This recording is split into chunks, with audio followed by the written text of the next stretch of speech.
Hello dear students, good morning आप सभी का। एक बार फिर से आप सभी का इंग्लिश विद आरसी वर्मा पर बहुत बहुत स्वागत है। आज के क्लास में हम लोग सेट नंबर 7 क्लास 12 का इंग्लिश अनसॉल्व हम लोग इसमें करेंगे। तो जैसा कि आप लोगों को मैं सेट नंबर 3 तक अनसॉल्व करा चुका हूँ, तो बीच में थोड़ा सा गैपिंग करके मैं लास्ट वाला करा रहा हूँ, जिससे कुछ बच्चे बीच में किए होंगे, बीच में मेरा गैपिंग हो गया था। तो उसको लेकर के मैं आज अंतिम चैप्टर मतलब 2025 का सेट नंबर 7 का ग्रामर पोर्शन आपको मैं कराने जा रहा हूं। आप लोग रेडी हो जाइए, अपने साथ आप अनसॉल्व जरूर लेकर बैठिएगा, जिससे आपको असुविधा ना हो क्वेश्चन देखने में। उसको ध्यान से देखिए, और चैनल पर नए हैं तो सब्सक्राइब जरूर कीजिएगा, अपने फ्रेंड्स के पास भी शेयर कीजिएगा। चलिए बिना कुछ देरी किए हुए हम लोग स्टार्ट करते हैं। देखते हैं यहाँ पर ये सेट नंबर 7 2025 316 IB आप निकाल लीजिएगा, ग्रामर पोर्शन सेक्शन सी। अब देखो यहां पर पहले दिया है ग्रामर में क्वेश्चन नंबर 4 का ए दिया है, ए रेमेडी फॉर ऑल डिजीजेज।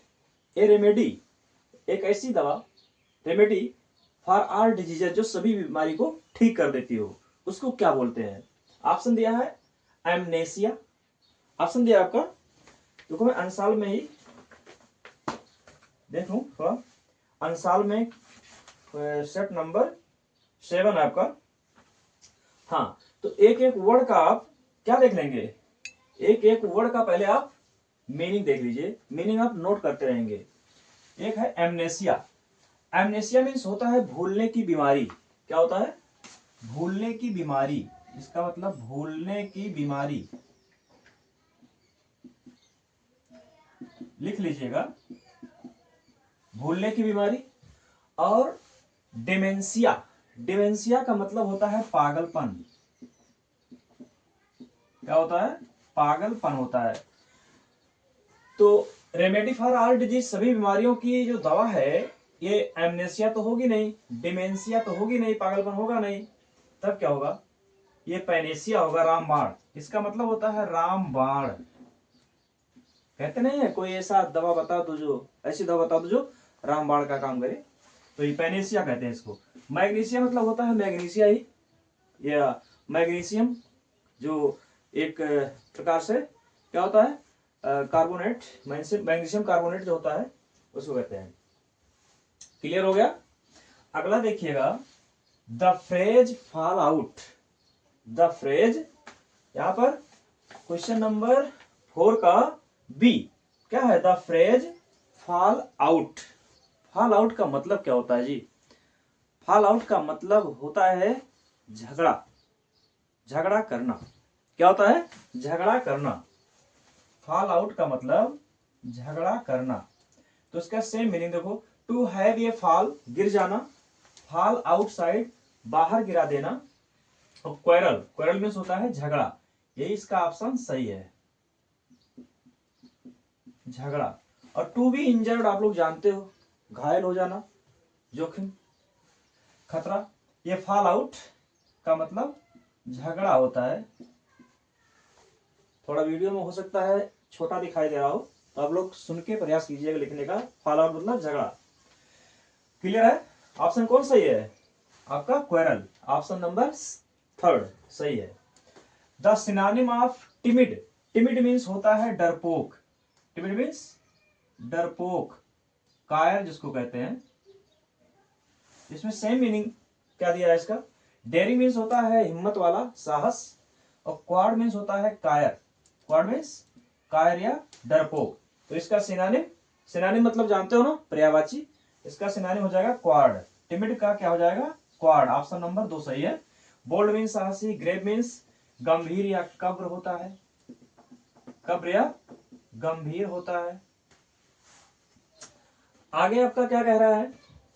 ये सेंटेंस करेक्शन, क्वेश्चन नंबर 4 का डी कह रहा है, which of the following sentence is are correct. कौन सा सेंटेंस करेक्ट है? ऑप्शन दिया है ए बी सी डी करके। पहला है, he is a family man, one must do one's duty, please write with ink, you have a chance of winning. ये आपका ऑप्शन है, मैं यहां भी लिखा हूं। तो ही इज ए फैमिली मैन, ये आपका सही है। He is a family man, ये भी सही है। और one must do one's duty, one के साथ अपने की अंग्रेजी वन से ही लगता है, ये भी सही है। तो ग्रामर के हिसाब से दोनों आपका सही है। वैसे देखा जाए तो ग्रामर के हिसाब से आपका फोर्थ ऑप्शन भी सही है, लेकिन थोड़ा सा अंतर इसमें। अब यहाँ देखो तीसरे में प्लीज राइट विथ इंक लिखा है, तो विथ ना होकर के इन होना चाहिए। क्या होना चाहिए? इन होना चाहिए। तो ये थर्ड वाला तो गलत है आपका। और फोर्थ वाला you have a chance to win, यहाँ पर टू होना चाहिए, लेकिन अगर ग्रामर के हिसाब से देखा जाए तो ये भी सही है। चांस ऑफ विनिंग भी सही है, लेकिन चांस टू विन यहाँ पर होना चाहिए। You have a chance to win, winning नहीं, तब टू विन लिखना पड़ेगा। समझ गए? तो ऑप्शन थर्ड और फोर्थ गलत है, और ए और बी सही है। कौन सा ऑप्शन लगाएंगे आप? ऑप्शन नंबर 1, चौथे का डी का option number 1, A, only A and B, यही आप सही लगा लीजिएगा। ए और बी सही है आपका, मतलब पहला और दूसरा दोनों सही है। समझ गए? चलो आगे देखो। E number, the antonym of endear. Endear, antonym मतलब विलोम, उल्टा। एंडियर मतलब होता है प्यारा होना, प्रियतम, जो किसी से किसी का लगाव करे उसको कहते हैं एंडियर, प्यारा होना। क्या होता है? प्यारा होना। तो चीप मतलब होता है सस्ता, ये तो होगा नहीं। एलाइनेट मीन्स होता है अलगाव रखना, उल्टा हमको बताना है। अलगाव रखना मतलब प्रेम ना होना, बिछड़ना, उससे दूरी बनाए रखना। कंसिलिएट, अगला वर्ड आपका है क्या?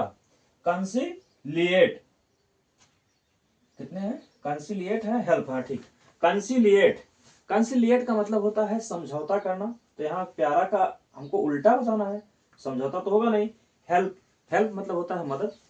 तो एलाइनेट का मतलब अलगाव रखना, दूरी रखना, मतलब उससे विमुख हो जाना। एलाइनेट मतलब विमुख होना, मतलब अलगाव रखना। यही सही है आपका, उल्टा, यही सही है। अब देखो आपका दिया है डायरेक्ट स्पीच। यहां पर कह रहा है I said the old man died last night. I said the old man died last night. अब देखो तो पास्ट में भी है, ये पास्ट इंडेफिनिट में भी है, तो क्या करेंगे? आई सेड दैट, कमेंट का हटाएंगे, दैट से जोड़ेंगे इसको। That the old man, past indefinite को पास्ट परफेक्ट में कर देते हैं ना। द ओल्ड मैन यहाँ हैड हो जाएगा, हैड, यहीं पर हैड कर देना। हैड डाइड लास्ट नाइट, या द प्रीवियस नाइट। प्रीवियस यहाँ लास्ट का हो जाएगा, प्रीवियस नाइट हो जाएगा ना। क्या बता रहे हैं? आई सेड दैट, कमेंट को हटाएंगे, दैट से जोड़ेंगे। That the old man had died the previous night. आगे देखो, the king said to the saint, राजा ने सन्यासी से कहा, साधु से कहा, हाउ शुड वन लर्न, कैसे एक व्यक्ति को सीखना चाहिए टू कंटेंट, संतुष्ट होना। तो साधु से राजा ने पूछा, यहां हो जाएगा आस्क्ड। क्या हो जाएगा? इसके स्थान पर आस्क्ड, क्योंकि आपका रिपोर्टेड स्पीच ये इसमें है, इंट्रोगेटिव में है, तो आस्क्ड हो जाएगा। और यहाँ हाउ से ही वाक्य को जोड़ देंगे, कॉमा टू कॉमा हटाएंगे, ये सब ऐसे उतर जाएगा। The king asked the saint how, इसके बाद वन को आगे ले आएंगे, हाउ वन, और शुड इधर हो जाएगा। क्यों? क्योंकि वाक्य को असर्टिव बनाना है। One should learn to content, ये आपका बनेगा। समझ रहे हैं? कोई दिक्कत किसी को होगी तो कमेंट में जरूर बताइएगा। और आगे चलते हैं हम लोग अब। तो आइए देखते हैं आगे अब पांचवें का बी। यहां पर क्या कह रहा है पांचवें का B? Change any one of the following into indirect speech. ये तो हो गया। और पांचवें का बी क्या कह रहा है? Combine any one of the following as directed. किसी एक को जोड़िए जो ब्रैकेट में सामने दिया गया है। क्या दिया है?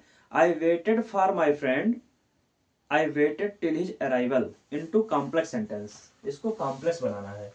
ये कह रहा है I waited for my friend, मैं अपने मित्र का वेट किया, इंतजार किया। आई वेटेड, मैं उसका इंतजार किया, टिल हिज अराइवल, उसके आने तक। तो सिंपल सेंटेंस से एक कॉम्प्लेक्स सेंटेंस बनाना है। सिंपल सेंटेंस से कॉम्प्लेक्स बनाना है तो कैसे बनेगा? इसमें कौन सा रूल हम लागू करेंगे। एडवर्ब क्लॉज का, कॉम्प्लेक्स में एडवर्ब क्लॉज का प्रयोग करके हम लोग बनाएंगे।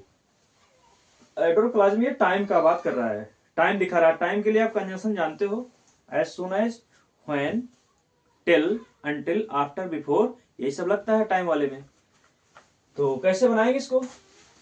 तो पहला सेंटेंस लिखिए, I waited for my friend, मैं अपने मित्र का इंतजार किया, कब तक? टिल, टिल मतलब तक, ही अराइव्ड, जब तक वो आया, टिल ही अराइव्ड। टिल से बन गया, टिल कंजंक्शन यहां पर लगेगा। ऑलरेडी टिल दे भी रखा है, आपको खोजना भी नहीं है। आगे देखिए, समझ में आ गया ना? अब देखो यहां पर मैं पूरा रूल डिटेल में नहीं बता सकता क्योंकि पेपर सॉल्व करा रहा हूं। अब आपको केवल टॉपिक से अवेयर करा दे रहा हूं कि किस टॉपिक से है, कैसे क्या कंजंक्शन लगेगा। कॉम्प्लेक्स सेंटेंस में एडवर्ब क्लॉज जो है उसमें टाइम वाला आप पढ़िएगा, उसमें कंजंक्शन मिलेगा आपको। आगे देखो, simple sentence, he is very fat, वह बहुत मोटा है। ही कैन नॉट रन, वह दौड़ नहीं सकता। इसको सिंपल बनाना है। तो सिंपल सेंटेंस में आपने कई रूल पढ़ रखा है, मैं भी पढ़ा दिया हूं, इस चैनल पर अपलोड है वीडियो, नहीं देखी हो तो उसको देख लीजिएगा। सिंपल सेंटेंस का देखो, यहां पर जब वाक्य में बेरी का प्रयोग हो तो बेरी के स्थान पर हम TWO2 प्रयोग करते हैं, और कैन नॉट, कुड नॉट लगा हो उसके स्थान पर TO2। कहने का मतलब इन्फिनिटिव टू से हम इसका क्या बनाएंगे? सिंपल सेंटेंस बनाएंगे इन्फिनिटिव टू का प्रयोग करके। कैसे? तो हो जाएगा, ही इज टू फैट, अब बेरी के स्थान पर टू, कभी कभी यहां पर सो लिखा रहता है, कभी कभी ग्रेट लिखा रहता है, कभी कभी क्वाइट लिखा रहता है, और कैन नॉट, कुड नॉट के स्थान पर टू लिख देंगे, ही को हटा देंगे। He is too fat to, याद रखिएगा, हो सकता है पेपर में इस टाइप का आ जाए, आता भी है अक्सर, टू रन, टू रन, ये आपका क्या बन गया? सिंपल सेंटेंस बन गया। आगे देखो, अब अगला क्वेश्चन है आपका पांचवें का, सी, ट्रांसफॉर्म। ये ट्रांसफॉर्म करना है आपको, मतलब रूप बदल देना है। एनीवन, किसी एक का, दो दिया है, पांचवे के सी में दो दिया है, एक पैसिव वॉइस में बदलना है, दूसरा सिंपल सेंटेंस बनाना है। मैं दोनों बता रहा हूं। पहला है ही लव्स मी, लेकिन आपको पेपर में एक ही करना है, दोनों नहीं करना है। पहले क्वेश्चन ध्यान से पढ़िएगा तब हल कीजिएगा। क्या कर रहा है? ही लव्स मी, वह मुझसे प्रेम करता है। इसको पैसिव वॉइस बनाना है, तो क्या करेंगे? ऑब्जेक्ट को पहले ले आएंगे, आई, लव्स प्रेजेंट इंडेफिनिट में है, तो पैसिव में इज एम आर प्लस क्रिया का थर्ड फॉर्म होता है, आई एम लव्ड बाई, ही का हिम। ये तो आप लोगों को पता ही होगा, पैसिव वॉइस। आगे देखो, वी रीच द स्टेशन, हम स्टेशन पहुंच गए, and then purchase the ticket, और फिर टिकट खरीदे। ये कॉम्प्लेक्स सेंटेंस से बना हुआ है, एंड से जोड़ करके, कंपाउंड सेंटेंस बना हुआ है एंड से जोड़ करके, लेकिन इसको बनाना क्या है? सिंपल सेंटेंस बनाना है। तो सिंपल सेंटेंस कैसे बनाएंगे? टिकट खरीदे कब? स्टेशन पहुंच करके या स्टेशन पहुंचने के बाद। तो आप जीरंड का प्रयोग करके, जीरंड के साथ जो प्रीपोजिशन लगाते हो, या नाउन के पूर्व प्रीपोजिशन का जो प्रयोग करते हो, एक नियम ये भी है सिंपल सेंटेंस में, चाहे उससे बनाइए चाहे प्रेजेंट पार्टिसिपल से बनाइए, दोनों से सही है। तो क्या कहेंगे? रीचिंग द स्टेशन, स्टेशन पहुंच करके, प्रेजेंट पार्टिसिपल से बनाएंगे तो क्रिया के फर्स्ट फॉर्म में आईएनजी जोड़ करके बना सकते हो, रीचिंग द स्टेशन, कामा। अब यहां भी लिखिए, वी परचेज द टिकट, ये हो गया प्रेजेंट पार्टिसिपल से। और जीरंड वाले से कैसे बनाएंगे? After reaching the station we purchase the ticket. तो मैं प्रेजेंट पार्टिसिपल से बना रहा हूं, देखिएगा, रीचिंग मैंने पहुंच करके, reaching the station comma, we purchased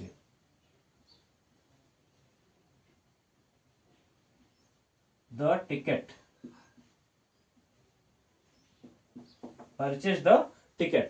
अगला देखिएगा, अब यहां पर क्या कह रहा है, ये डी वाला कह रहा है correct any one of the following sentences. Correct करना है आपको, गलत कहाँ है यही सही करना है। देखो पहला है my hairs are black. Hairs तो पहली बात प्लूरल होता ही नहीं है, हेयर होता है, और हेयर्स लिख करके यहाँ आर लिख दिया है। इसके हिसाब से तो सही लिखा है लेकिन गलत है ये। यहाँ पर होना चाहिए हेयर, क्या होना चाहिए, हेयर होना चाहिए, और आर की जगह पर इज होना चाहिए। My here is black. आगे देखो गेव ए स्पीच, वो भाषण दिया। गेव मतलब किसी चीज को कोई दे दो, तो ऐसे दिया नहीं, यहां पर लिखा जाता है डिलीवर। भाषण देने के लिए डिलीवर, डिलीवर एक वर्ड है, DELIVERED, delivered a speech, he delivered a speech, ये होगा, सही है, इसको सही कर लीजिएगा। आगे देखो क्या दिया है, यूज एनीवन, आपका ई है, पांचवें का E, use anyone of the following pairs, किसी एक पेयर जोड़े का प्रयोग करना है, किसमें, इन योर ओन सेंटेंसेज, अपने खुद के सेंटेंस में, to make the difference in their meaning clear, उनके मीनिंग को स्पष्ट करने के लिए कि दोनों में एक अंतर क्या है। जैसे पहला है फूल और इसी में है फुल। फुल मीन्स मूर्ख, आप लोग जानते हो, फुल मीन्स भरा हुआ जानते हो।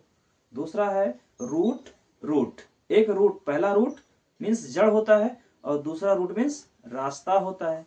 लेकिन आपको चाहे ये करना है चाहे ये करना है, दोनों में से कोई एक ही करना है पेपर में, मैं दोनों बता रहा हूं।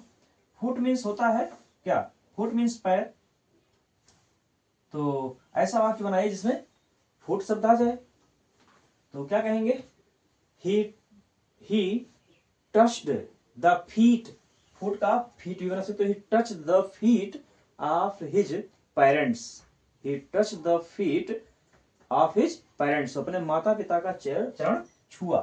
Full, he is full of memories, he is full of memories, ऐसे भी कर सकते हो। रूट, रूट मीन्स होता है जड़, तो एयर क्या कहते हैं, your hair root is very weak, your hair root is very weak, तुम्हारे बाल की जड़ बहुत कमजोर है। ये रूट मीन्स होता है रास्ता, रास्ता, तो क्या कहेंगे, this route is very uneven, this route is uneven, ये रास्ता बहुत ऊबड़ खाबड़ है। तो फ्रेंड्स ये था आपका ग्रामर पोर्शन। अब आपका क्वेश्चन नंबर 6 है ग्रामर, ये translate, translate the following passage into English. कहीं जाइएगा नहीं, इसको जरूर देखिएगा, बने रहिए वीडियो में, इसको मैं भी आप लोगों के सामने प्रस्तुत कर रहा हूं।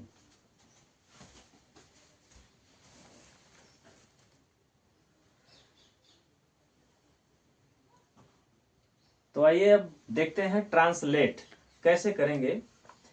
यहां पर देखिए कह रहा है हम लोग घने जंगल से होकर जा रहे थे, दोपहर का समय था, और किंतु हम कठिनाई से अपना मार्ग देख सकते थे। पक्षी वृक्ष की ऊंची डालों पर चुपचाप बैठे थे और सिंह का गर्जन कभी कभी उस चुप्पी में सुनाई पड़ता था। हम बहुत प्यासे थे। अब देखिए इसमें कोई बहुत वर्ड टिपिकल नहीं है, आप बना सकते हो आसानी से। तो पहला है हम लोग घने जंगल से होकर जा रहे थे, ये पास्ट कंटीन्यूअस टेंस में है, कौन जा रहा था, हम लोग कह रहा है, तो we.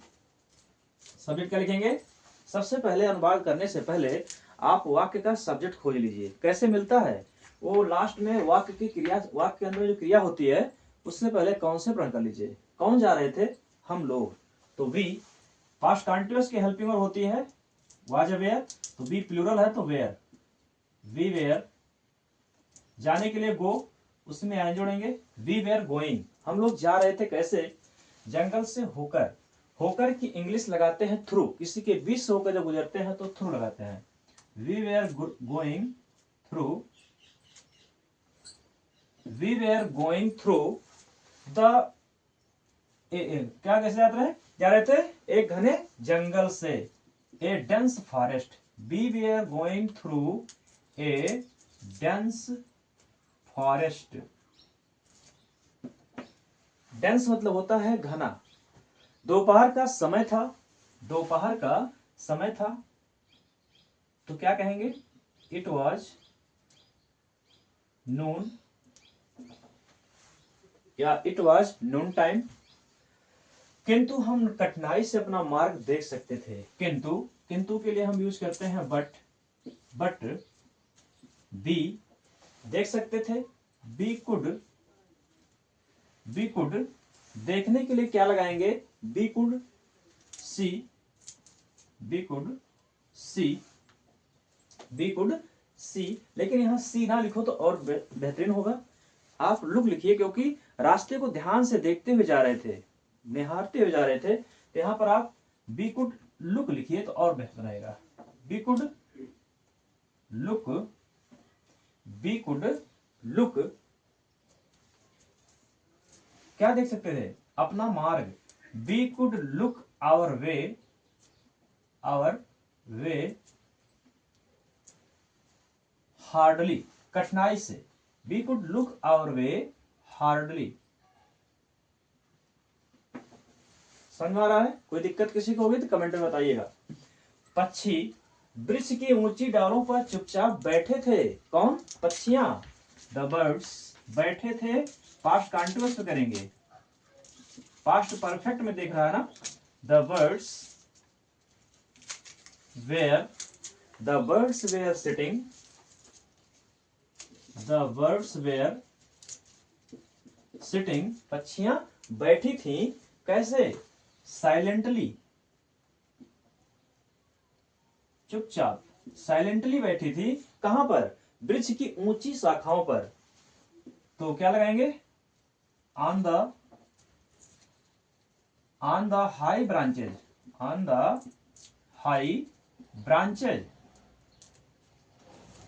Branches of the tree, of the tree. आगे देखिए, सिंह का गर्जन कभी कभी उस चुप्पी में सुनाई पड़ता था। क्या सुनाई पड़ता था? सिंह का गर्जन। तो द रोरिंग ऑफ लायन, या कभी कभी के लिए आप लिख सकते हो अकेजनली, या समटाइम्स, समटाइम्स लिखिए, sometimes,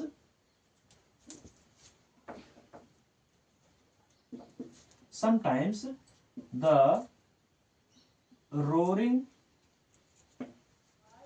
the roaring of the lion, of the lion सुनाई पड़ता था। of lion had to be heard, had to be heard मतलब सुना जाता था, सुनाई पड़ता था। had to be heard, क्या सुना जाता था? उस चुप्पी को, had to be heard that silence, उस चुप्पी में, in that silence, in उस चुप्पी में कह रहा ना, तो in that silence, ये हो गया। हम बहुत प्यासे थे, हम बहुत प्यासे थे। We were very thirsty, we were very thirsty। तो डियर स्टूडेंट्स, ये था आपका अनसॉल्व सेट नंबर 7 का। आप इसका ट्रांसलेट एक बार ओरल कर लीजिएगा, मतलब बिना देखे हुए इसको एक बार देख के ट्राई कर लीजिएगा, फिर बिना देखे हुए इसको प्रयास कीजिएगा। नेक्स्ट वीडियो में आप लोगों के लिए मैं अगला अनसॉल्व लेकर आऊंगा। वीडियो कैसी लगी? अगर आपको वीडियो जरा सा भी अच्छी लगी हो तो कमेंट में जरा बताइएगा कि आपको कहाँ दिक्कत हो रही है, और अपने फ्रेंड्स के पास को शेयर कीजिएगा। सब्सक्राइब नहीं किया तो चैनल को सब्सक्राइब और लाइक जरूर कीजिएगा। आपसे नेक्स्ट वीडियो में पुनः मिलता हूँ। जय हिंद।